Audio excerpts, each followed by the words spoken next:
अऊज़ु बिल्लाहि मिनश शैतानिर रजीम बिस्मिल्लाहिर रहमानिर रहीम कुल अरअयतुम मा अंज़लल्लाहु लकुम मिर रिज़्क़िन फजअलतुम मिन्हु हरामन व हलाला कुल अल्लाहु अज़िन लकुम अम अलल्लाहि तफ्तरून वमा ज़न्नुल्लज़ीना यफ्तरून अलल्लाहिल कज़िब यौमल क़ियामह इन्नल्लाह लज़ू फ़ज़लिन अलन्नासि वलकिन्न अक्सरहुम ला यशकुरून।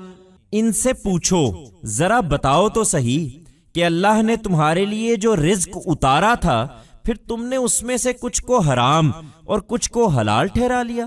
पूछो, इसका हुक्म तुम्हें अल्लाह ने दिया है या तुम अल्लाह पर झूठ लगा रहे हो? उन लोगों का कयामत के दिन क्या गुमान है जो अल्लाह पर झूठ लगाते हैं। ये अल्लाह की इनायत है कि उसने इन्हें मोहलत दे रखी है, वरना इस जिसारत पर इनका किस्सा भी पाक हो जाता। हकीकत यह है कि अल्लाह लोगों पर बड़ा फजल फरमाने वाला है, मगर उनमें से अक्सर शुक्र अदा नहीं करते। Ask them, speak up. The sustenance which God had sent down to you, then some of it you have pronounced to be unlawful and the other as lawful. Ask them, did God give you this directive or are you imputing falsehood to God? What is their thinking on the day of judgment who are imputing falsehood to God? It is God's graciousness that He has given them respite, otherwise this audacity could have even destroyed them.